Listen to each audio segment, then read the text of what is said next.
आज हम बात करने वाले हैं एक ऐसे कलाकार की, एक ऐसे कीमियागर की जिसने धूल में ही जैसे पूरी कायनात देख ली हो। ये कहानी है हिम्मत शाह की। तो सवाल ये उठता है कि भाई मामूली सी मिट्टी सोने से ज्यादा कीमती कैसे हो सकती है। सुनने में अजीब लगता है ना। पर इसी पहेली को आज हम सुलझाएंगे जब हम हिम्मत शाह की जिंदगी और उनके काम को समझेंगे, जो सही मायनों में एक आर्टिस्टिक रेबेल थे। तो चलिए शुरू करते हैं। हिम्मत शाह की कहानी में थोड़ा और गहरा उतरते हैं। एक ऐसा इंसान जिसके बारे में कहा जाता है कि उन्होंने इस उपमहाद्वीप की रूह को ही तराश कर रख दिया। सोचिए, एक ऐसी दुनिया जो हर नई, हर चमकीली चीज के पीछे भाग रही है, और उसी दुनिया में एक कलाकार है जिसका ध्यान कहाँ है? अपने पैरों के नीचे की जमीन पर, उसकी धूल में, उसकी बनावट में। शाह का फोकस था मिट्टी, टेराकोटा और वक्त के साथ रंग बदल चुके कांस्य पर। उनकी शुरुआत तो इतिहास की गोद में हुई, लेकिन जो रास्ता उन्होंने चुना वो पारंपरिक तो बिल्कुल भी नहीं था। जरा इस सफर पर नजर डालिए। 1933 में लोथल में जन्म, मतलब 4000 साल पुरानी सिंधु घाटी सभ्यता के खंडरों के बीच। फिर 14 साल की उम्र में कलाकार बनने का जुनून और घर से निकल गए। 50 के दशक में बड़ौदा की मशहूर एमएस यूनिवर्सिटी में पढ़ाई की, और फिर 60 के दशक में सीधे पेरिस। सोचिए, लोथल के खंडरों से लेकर मॉडर्न आर्ट के सेंटर पेरिस तक का सफर। यही परंपरा और आधुनिकता का जो मेल था ना, वही उनकी कला की सबसे बड़ी ताकत बना। अब देखिए, सबसे मजेदार बात क्या हुई। पेरिस जाकर भी उनकी कला वेस्टर्नाइज नहीं हुई। उल्टा वहां जाकर उन्हें अपनी भारतीय जड़ों की अहमियत और ज्यादा समझ आई। उन्हें यह एहसास हुआ कि उनकी अपनी विरासत, उनकी अपनी मिट्टी ही उनका सबसे मॉडर्न, सबसे पावरफुल स्टेटमेंट है। अच्छा, अब आते हैं हिम्मत शाह की असली सुपर पावर पर। वो क्या थी? वो थी किसी भी मामूली रोजमर्रा की चीज को एक यादगार कलाकृति में बदल देने की काबिलियत। इसी को तो कहते हैं कीमियागिरी।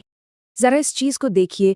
1960 के दशक की एक विस्की की बोतल, बस एक आम सी मास प्रोड्यूस चीज जिसे इस्तेमाल करो और फेंक दो, यही तो होता है। लेकिन शाह के हाथों में आकर उसी फेंकने लायक बोतल का जैसे पुनर्जन्म हो गया। वो बन गई एक कांस्य की मूर्ति, टोरसो। एक ऐसी कलाकृति जिसे देखकर लगता है कि वो सदियों पुरानी भी है और भविष्य से भी आई है। और यही बदलाव हमें सोचने पर मजबूर कर देता है कि आखिर एक कचरे और एक पूजनीय प्रतीक में क्या फर्क होता है। क्या कला की कीमत उस चीज में है, या फिर कलाकार की नजर में?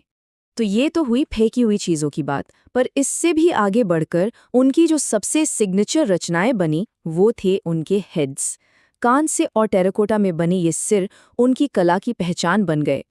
अब इन हेड्स के पीछे का जो फलसफा है वो बहुत गहरा है। देखिए, ये किसी एक इंसान का पोर्ट्रेट नहीं है, ये यूनिवर्सल हेड है।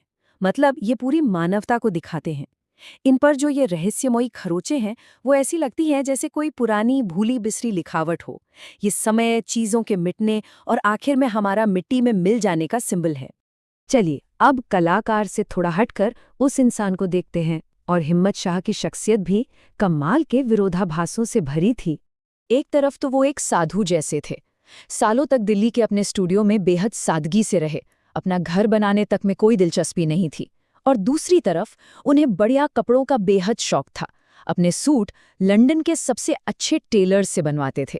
सोचिए, एक ही इंसान में एक साधु का अनुशासन और एक शौकीन की नफासत। यही अनोखा मेल उनकी पहचान भी थी और उनकी कला की जान भी। और हाँ, वो ग्रुप 1890 के फाउंडिंग मेंबर्स में से एक थे। ये आज़ादी के बाद के भारत का एक बहुत ही ज़रूरी आर्टिस्ट ग्रुप था।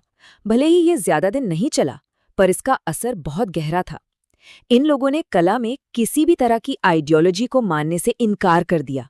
उनका मानना था, जैसा कि आप देख सकते हैं, कला को स्वतंत्र होना चाहिए। उस पर किसी भी वाद या इज्म का बोझ नहीं होना चाहिए। उनकी सोच यही थी कि आर्ट वर्क का फॉर्म और उसका मटेरियल ही सब कुछ है, उसे ही बोलने दो। किसी पॉलिटिकल या सोशल एजेंडे की जरूरत नहीं है। और आपको पता है, इस ग्रुप की पहली प्रदर्शनी का उद्घाटन खुद प्रधानमंत्री नेहरू ने किया था। तो सवाल ये है कि एक ऐसा कलाकार जिसने कमर्शियलिज्म को हमेशा खुद से दूर रखा, उसकी विरासत आखिर है क्या? आज की तारीख में बड़े बड़े ऑक्शंस में उनके काम $1.5 लाख से भी ज्यादा ने बिकते हैं। ये मार्केट में उनकी लेगेसी का एक सबूत है। लेकिन हिम्मत शाह के लिए कीमत कभी मायने ही नहीं रखती थी। जैसा वो खुद कहते थे, कीमत मायने नहीं रखती, टेक्सचर, बनावट मायने रखती है, संघर्ष मायने रखता है।